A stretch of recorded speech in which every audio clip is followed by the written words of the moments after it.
নমস্কার, প্রত্যেককে অসংখ্য ধন্যবাদ, অভিনন্দন। তারকেশ্বরের মানুষকে আমার স্যালুট, বিনম্র প্রণাম। বাবা তারকনাথকে আমি জানাই অসংখ্য ধন্যবাদ আমার আশীর্বাদ করার জন্য।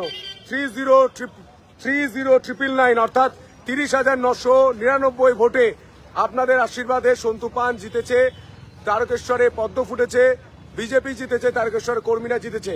কিন্তু আমি একটা জরুরি বার্তা দিতে চাই পুলিশ কর্মীদের, পুলিশ আধিকারিকদের, ডিএসপি, এসপিদের, ওসিদের, যারা গেরুয়া আবির মেখে আমাদের কোনোদিন বিজেপি করেননি, যারা এই মুহূর্তে কিছু নাম উঠে আসছে। আমি নাম বারবার বলছি, যিনি মহিলাকে অত্যাচার কেসে ফেঁসেছেন, কিছুদিন কয়েক বছর আগে আমাদের দলে আসার চেষ্টা করেছিলেন, সেই সব ব্যক্তিরা এই মুহূর্তে অত্যাচার চালাচ্ছে তারকেশ্বর বিধানসভায়। এই দানবদের তাড়ানোর জন্য আমাদের লড়াইটা ছিল। এই দানবদের ইমিডিয়েটলি গ্রেপ্তার করুন, ইমিডিয়েটলি গ্রেপ্তার করুন। যারা বাড়ি ভাঙচুর করছে তারা আমাদের কর্মী নয়, যারা অত্যাচার করছে তারা আমাদের কর্মী নয়। আমি দায়িত্ব নিয়ে বলছি, আমাদের সকল কর্মী এখনো চন্দননগরে কেউ পৌঁছয়নি।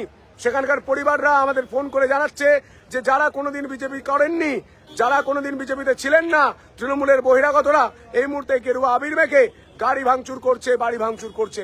এটা যাতে না হয়, এটা আমি পুলিশকে করজোরে আবেদন করছি, অ্যারেস্ট করুন এক ধার থেকে। দেখুন কে বিজেপি করে আর কে বিজেপি করে না। আমি বলে দিচ্ছি, কোন নাক ফাঁক রয়েছে, তিনি নাকি এই মুহূর্তে ভাঙচুর টাংচুর চালাচ্ছেন। আমি পরিষ্কার বার্তা দিচ্ছি, ভাই যদি ভালো কাজ করো থাকো, যদি এরকম করো তোমার জায়গা কিন্তু জেলে হবে। পরিষ্কার বলে দিলাম, কোনো হিংসাতে মদত দিচ্ছে না, কোনো হিংসাতে মদত কেউ দেবে না, কোনো হিংসাতে প্ররোচনায় পা দেবেন না।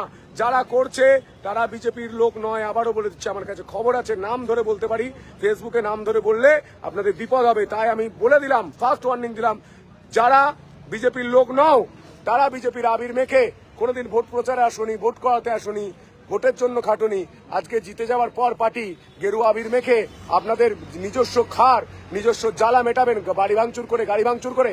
ইয়ার কি হচ্ছে? আমি তারকেশ্বর আসছি, আমি দেখে নেবো যারা বাড়ি ভাঙচুর